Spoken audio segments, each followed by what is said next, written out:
Okay, good morning, everyone.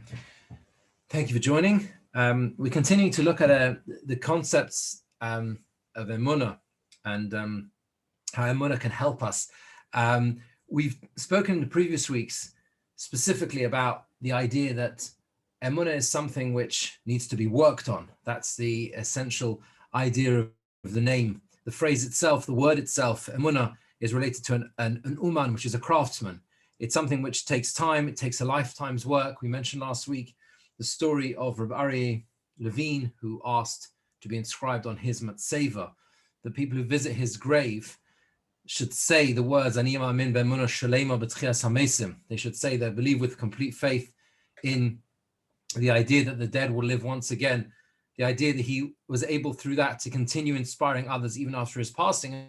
And also, I imagine the idea that emunah is something which is continuous and is a lifetime's work, and even after a person's lifetime.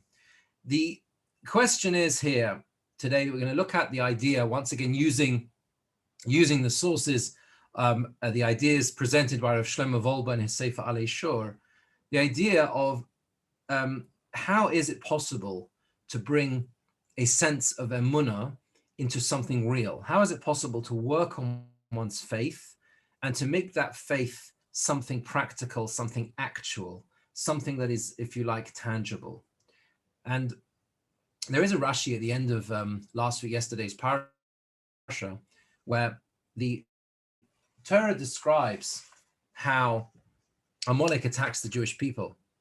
And immediately prior to that, we have the story of Massa and Riva, and where Moshe has to hit the rock, and the idea is, when the water comes out, they call the place Massa and Meriva, because the fact that they strived, the striving with Hashem, and they tested Hashem to say, is Hashem within us or not? And Rashi brings there that what is the connection? Why is it immediately after that Amalek attacks the Jewish people?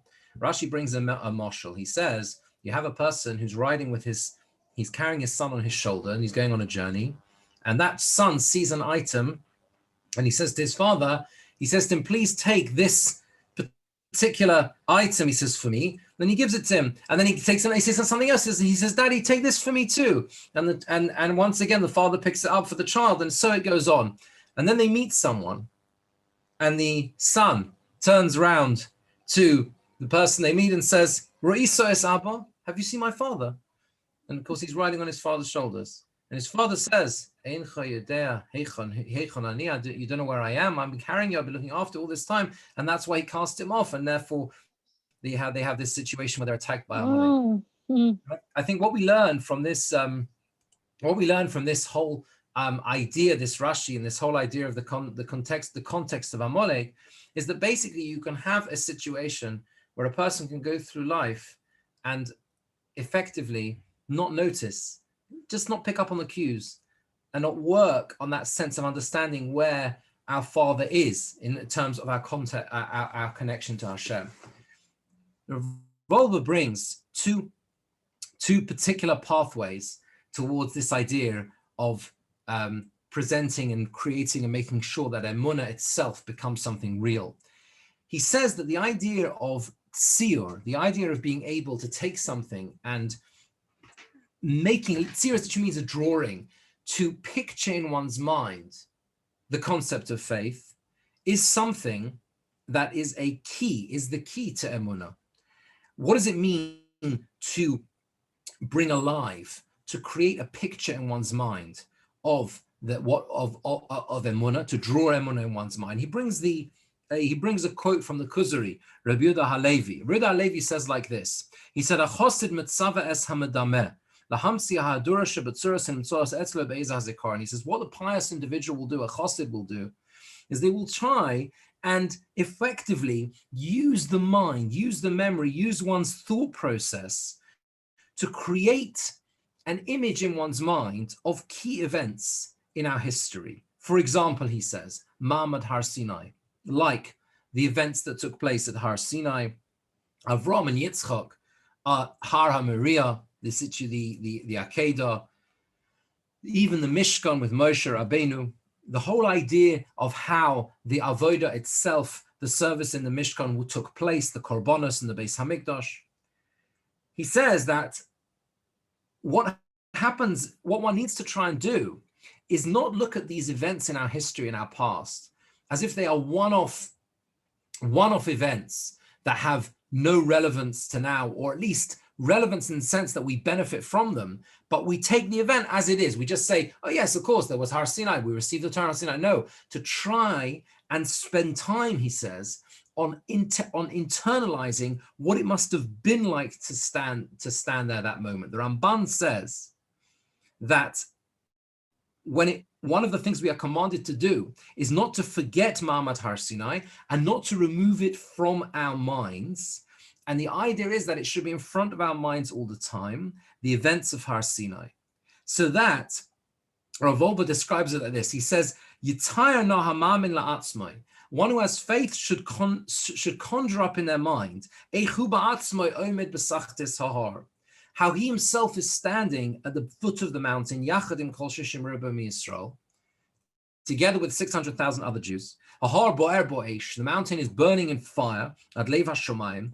Moshe Rabbeinu barosh hahar. Moshe Rabbeinu is at the top of the mountain, and he hears b'nevuah, through prophecy, he hears the words on Nochi v'lo yeh lacham epi ha'gevurah. He hears the first two Aseres HaDibros from Hashem himself. Person is taken, the person pictures himself being so overwhelmed by the majesty of that vision. As we know, they even fainted or perhaps even passed away, we say, from the first two of the Aseres HaDibros, and then come back to life. And the idea being that they then listen to the transmission of the Torah, and so on and so forth. So he says someone who is able to spend just a few minutes picturing in their mind what that event must have been, what it must have been like to be moved to that extent, to see that level of the revelation of Hashem's presence, that is a way of internalizing emunah, so that emunah doesn't become something that is simply bapeh, is simply in the mouth, but says Rav Wolbe, it's something which we can actually internalize within our hearts. And I think what Rav Wolbe really is saying here is the idea that when it comes to our connection with Hashem, one of the key ways we need to approach that connection is the idea of seeing Hashem's hand through history. And personally, I've always found this is something which everyone is different. To me, the idea of the Jewish role within history, the role that we've had, the history of our people itself, has always been for me something incredibly powerful. I'd just like to read you a few words to understand the power of history and how our history can help us with our emunah. We'd like to read you a few words from a non-Jewish author, a man called Paul Johnson, who wrote a book called The History of the Jews. It's a fascinating book, but just as fascinating as to why this Catholic author decided to write this book. And he goes through in the prologue to the book, he goes through and explains what prompted him to do so. He talks about the fact that he decided to write a history of Christianity, and he realized that so much of it is dependent on Judaism, so you better understand what Judaism itself was as well. And then he talks about the fact that Judaism covers a huge sweep of human history itself. That's why he wanted to study the history of the Jews. And then he says like this. Finally, he says, the book gave me the chance to reconsider objectively the most intractable of all human questions. What are we on earth for? Is history merely a series of events whose sum is meaningless? Is there no fundamental moral difference between the history of the human race and the history, say, of ants? Or is there a providential plan of which we are, however humbly, the agents? No people has ever insisted more firmly than the Jews that history has a purpose and humanity a destiny. At a very early stage in their collective existence, they believed that they had detected a divine scheme for the human race, of which their own society was to be a pilot. They clung to their role with heroic persistence in the face of savage suffering. The Jewish vision became the prototype for many similar grand designs for humanity. The Jews stand right at the center of the perennial attempt to give human life the dignity of a purpose.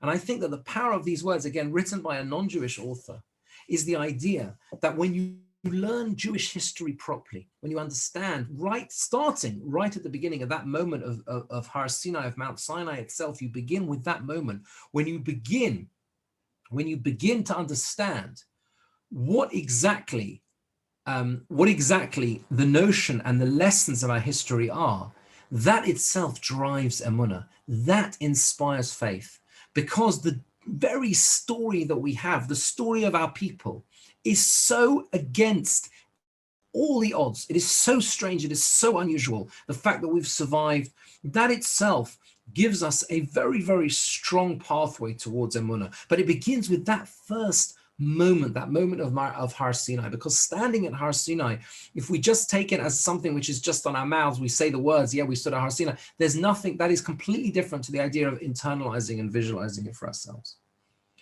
And the second pathway, which Rav Wolbe develops here, is that we can see and gain a real sense of emunah through history, through our history specifically, but we can also gain a very strong pathway and a sense into the power of emunah through observing nature itself. Says Rav Wolbe, K'shupoina el abriya, someone who's working on their emunah, when he turns to creation itself, what does the natural world say to the person? The natural world says to a person, look at the world, look at me, look at the world, look at nature itself. He says, what you see from the natural world is something which demonstrates with every fiber of its being that there is a creator, there is a divine driving force behind the natural world. He says that to acquire emunah, there's this necessity, as we said, lechadesh tomid siyurim chadoshim, to continuously, if you like, redraw new ideas, new pictures in one's own mind that can strengthen one's emunah. How does one do that? By going out there into the natural world, seeing the wonders of creation and understanding that there is a creator behind the world, behind everything we see. He says, he brings a Gemara that says, when we say, Baruch nafshi es Hashem echol krovai Hashem kodshoy, and the Gemara says, what does that mean? It says the way Hashem works is not the way flesh and blood people work.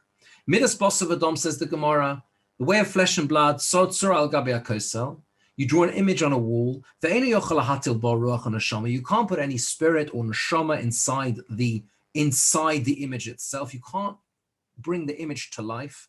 But Hashem is not like this. Tzor tzura, he creates, he forms an image, umatul bo ruach neshama. The picture is there, the creation is there, and then he gives it life force. And he says that's what Chana says. When Chana gives thanks to Hashem for having a child, she says, Ein kadosh kashem, there is no one as holy as Hashem, ki ein biltecha, there is none like you, ve'ein tzur kelokenu, there is no rock like our God. And the Gemara explains that what she really meant was, Ein sayar kelokenu, there is no one who is able to form these things in this way, the way Hashem is. When I was in Hasmonean, there was a teacher, unfortunately, very sadly, many of you may know him, he passed away recently, unfortunately, from COVID. His name was Mr. Stephen George Posen. Mr. Posen was a Davidic monk for many years. He lived in Manchester the last few years of his life, but he used to teach biology in Hasmonean.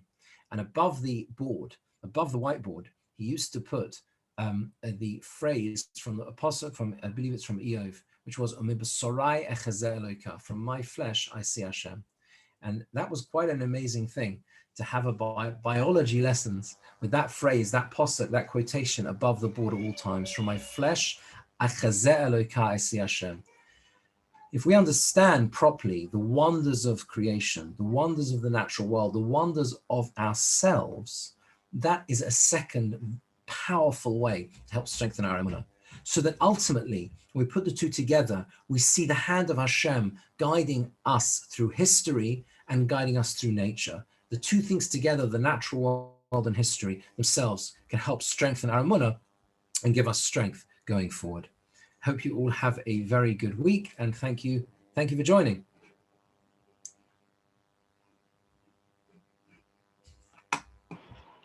Thank you very much, Rabbi. Pleasure, thanks. Okay. Take care. Rabbi. Okay, thank you. Bye.